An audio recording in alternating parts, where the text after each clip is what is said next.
Dia berbicara tentang Yesus sebagai seseorang yang akan memisahkan gandum dari jerami ataupun sekam.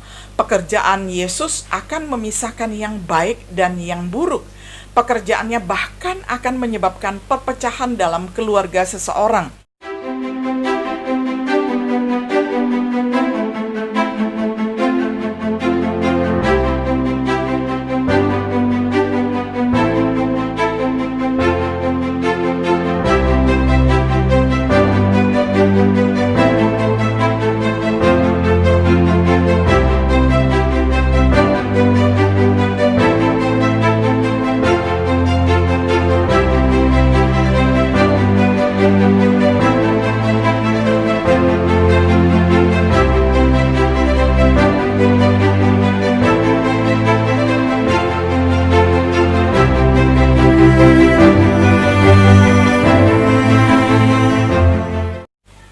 Shalom, sahabat setia yang dikasih oleh Tuhan.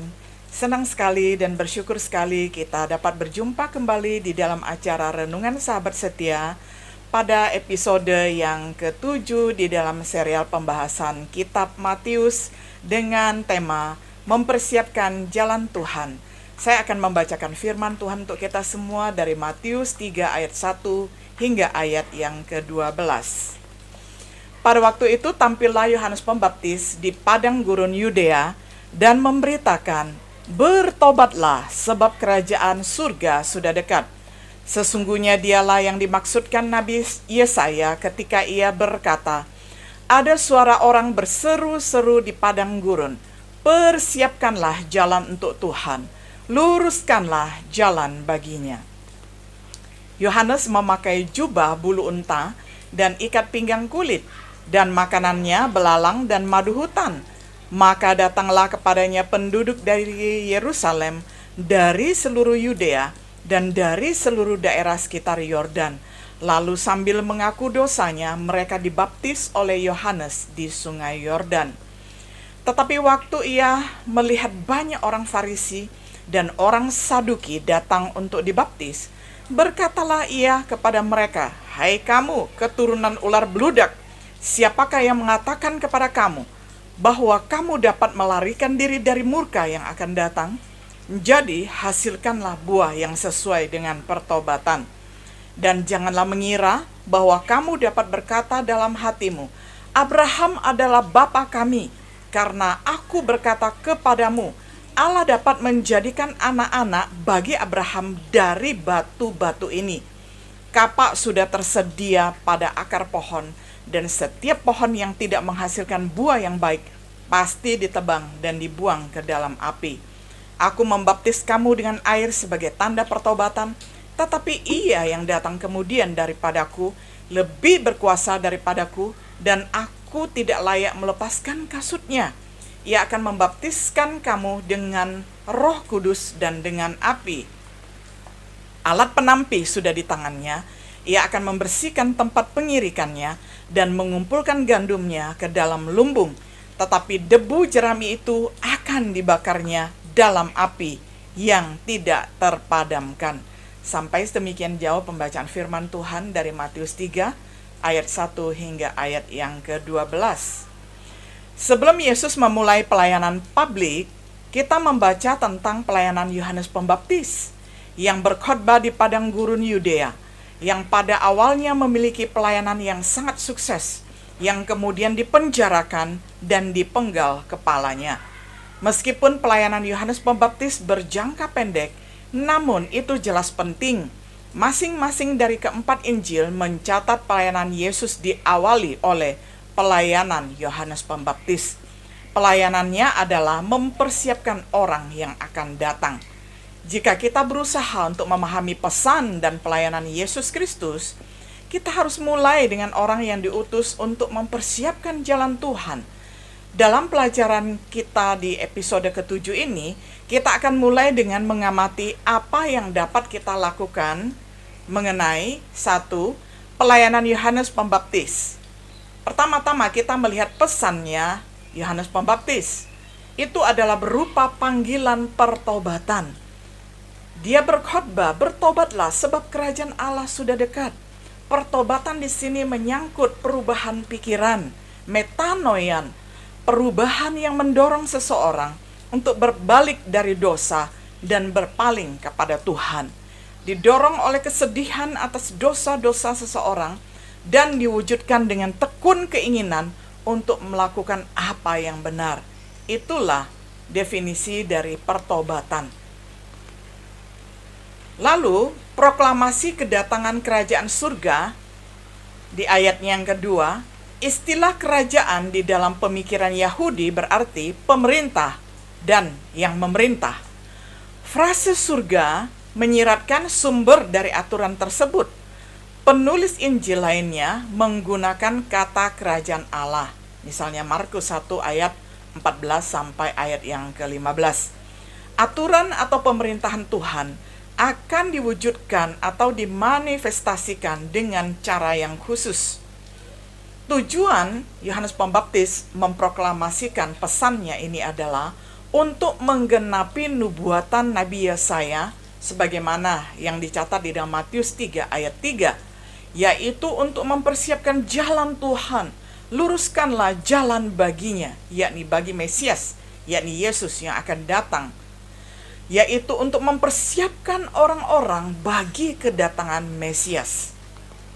Untuk menggenapi nubuatan Maleaki bahwa Yohanes memakai jubah bulu unta dan makanannya adalah belalang dan madu hutan. Begitu juga nubuatan mengenai pengutusan Nabi Elia menjelang datangnya hari Tuhan yang besar dan dahsyat itu. Maleaki 4 ayat 5 sampai 6. Yohanes Pembaptis datang dalam roh dan kekuatan Elia, tetapi dia bukan Elia. Seperti yang dikatakan malaikat kepada Zakaria bahwa putranya yakni Yohanes Pembaptis harus mempersiapkan orang-orang untuk Tuhan. Yang berikutnya kita melihat kesuksesannya. Orang-orang dari Yerusalem, seluruh Yudea datang kepadanya. Ketika mereka dibaptis dan di sungai Yordan, mereka mengakui dosa-dosa mereka. Karena Yohanes Pembaptis memberitakan baptisan pertobatan dan baptisan untuk pengampunan dosa. Lalu tantangannya adalah ketika orang datang untuk dibaptis, dia berharap akan melihat buah-buah pertobatan yang sejati yang dihasilkan oleh semua orang yang mengakui dosa dan memohon pengampunan di hadapan Tuhan. Dia juga mengharapkan belas kasihan bagi orang yang miskin, agar orang yang memiliki baju dan makanan berlebih bisa sharing, bisa berbagi dengan orang yang berkekurangan. Yohanes Pembaptis juga mengharapkan agar urusan bisnis yang jujur, agar jangan menagih lebih banyak daripada yang telah ditentukan. Dia mengharapkan perlakuan yang adil, kepuasan dengan gaji seseorang, agar jangan merampas dan memeras ketika para prajurit datang dan bertobat dan bertanya kepadanya apa yang harus dia lakukan. Lalu Yohanes Pembaptis juga menyuruh mereka, orang-orang yang minta dibaptis, untuk tidak mempercayai iman warisan dari leluhur mereka, Abraham. Tidaklah cukup menjadi orang Yahudi sebagai keturunan Abraham. Tuhan bisa dengan mudah melahirkan atau membesarkan anak-anak Abraham keluar dari batu jikalau seseorang berpikir akan mendapatkan warisan iman. Yohanes Pembaptis juga memperingatkan mereka, orang banyak, tentang penghakiman begitu dekat, sudah begitu dekat, yakni kapak sudah tersedia. Kapak yang dimaksudkan di sini adalah penghakiman Tuhan sudah tersedia di akar pohon. Apa yang tidak menghasilkan buah yang baik akan ditebang dan dibuang ke dalam api. Lalu janjinya adalah yang akan datang lebih berkuasa, yakni Mesias, Yesus Kristus. Yohanes memang membaptis dengan air, dengan pertobatan, tetapi Yesus yang akan datang itu adalah membaptis dengan Roh Kudus dan dengan api. Pekerjaannya adalah memisahkan gandum dari jerami. Dan Yesus sudah menggunakan alat penampi untuk memisahkan gandum dari jerami tersebut, dan jerami ataupun sekam itu akan dibakar dengan api yang tidak terpadamkan. Ini adalah peringatan untuk orang-orang yang hidupnya tidak menghasilkan buah-buah pertobatan. Kita dapat mempelajari lebih lanjut tentang pelayanan Yohanes Pembaptis dengan mempelajari Injil yang lain. Tetapi apa yang dicatat di Matius cukup untuk memerhatikan bagaimana dia mempersiapkan jalan Tuhan. Yang kedua, seputar pelayanan Yohanes Pembaptis. Yohanes menyiapkan orang untuk menerima pesan Yesus. Yohanes mengkhotbahkan panggilan untuk bertobat. Yesus melakukan hal yang sama selama pelayanannya di dunia ini, yakni mengkhotbahkan panggilan agar orang-orang bertobat dari kehidupan dosanya dan mengiring dan mengikut Tuhan di dalam kerajaan surga. Yesus mengharapkan panggilan pertobatan untuk memberitakan namanya bagi semua bangsa, agar semua orang yang sudah bertobat, kemudian dibaptis, kemudian diajarkan, itu kemudian melakukan pemuridan lagi agar nama Tuhan Yesus dimasyurkan di seluruh bumi. Maka para rasulnya menyatakan perlunya pertobatan. Kecuali kita mengindahkan panggilan untuk bertobat, kita belum mulai memahami atau mengerti apa artinya menjadi murid Yesus Kristus sejati. Jadi setiap diri kita yang mengaku sebagai murid Yesus, mestilah kita memberi diri kita untuk bertobat, memberi diri untuk dibaptis, dan kemudian memberi diri untuk dimuridkan, supaya nantinya kita juga dapat memuridkan orang lain, sehingga nama Tuhan dimasyurkan di seantero jagat kolong langit ini. Yohanes Pembaptis memberitakan kabar baik tentang kerajaan Allah sudah dekat.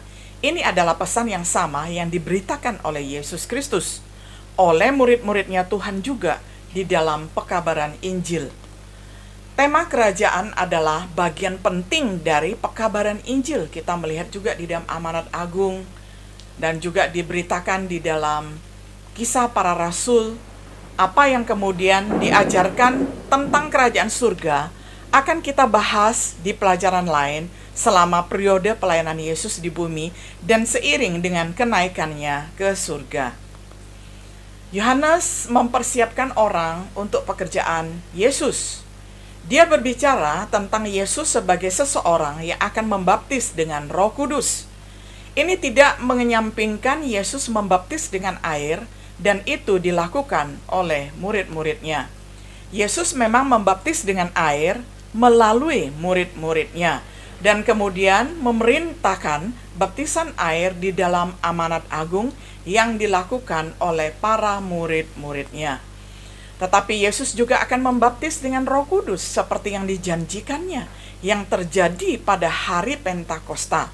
Hasilnya memengaruhi semua orang yang diselamatkan, dan Yohanes memang membaptis dengan air seperti halnya Yesus, tetapi Yohanes mempersiapkan orang-orang untuk pekerjaan yang akan Yesus lakukan melampaui apa yang dia lakukan. Dia berbicara tentang Yesus sebagai seseorang yang akan memisahkan gandum dari jerami ataupun sekam. Pekerjaan Yesus akan memisahkan yang baik dan yang buruk.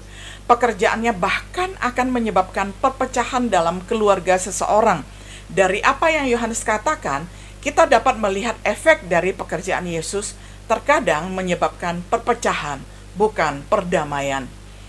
Dia berbicara tentang Yesus yang mengatur penghakiman. Yesus kemudian menggambarkan dirinya sebagai hakim. Dia berbicara tentang bagaimana perkataannya akan menghakimi kita di hari penghakiman terakhir. Memang benar bahwa Yesus datang pertama kali untuk menyelamatkan dunia, yang diperingati hari ini sebagai hari Natal, bahwa Yesus datang sebagai juru selamat dunia. Tetapi dia akan datang yang kedua kalinya, Tuhan akan datang kembali untuk menghakimi dunia ini. Kesimpulannya, pelayanan Yohanes Pembaptis adalah salah satu pelayanan yang penting untuk mempersiapkan jalan Tuhan, meluruskan jalan baginya. Ini dia lakukan dengan memberitakan tema yang sama, membiarkan orang tahu apa yang diharapkan. Tentu saja masih ada lagi seperti yang sebenarnya Yohanes identifikasi seorang Mesias bagi orang-orang Israel. Tetapi ketika Yesus mulai berkhotbah, orang-orang lebih cenderung untuk bertobat dari dosa-dosa mereka. menjawab panggilan untuk dibaptis, menyambut kabar baik tentang kerajaan surga, karena Yohanes telah mengkhotbahkan tema seperti itu di padang gurun Yudea. Sedikit banyak, pesan Yohanes masih dibutuhkan sampai sekarang. Ada banyak orang yang mengubah pesan Yesus Kristus menjadi semacam kepercayaan yang mudah. Sebenarnya, memang kelihatannya mudah, tetapi ini menuntut pertanggungan jawab yang sangat serius, karena Tuhan akan menilai kita dari buah-buah pertobatan tersebut. Tetapi Yohanes mengingatkan kita tentang perlunya menghasilkan buah yang sesuai dengan pertobatan sejati. Seperti yang Yesus katakan kemudian, "Mengapa kamu berseru kepadaku, Tuhan, Tuhan, padahal kamu tidak melakukan apa yang aku lakukan?"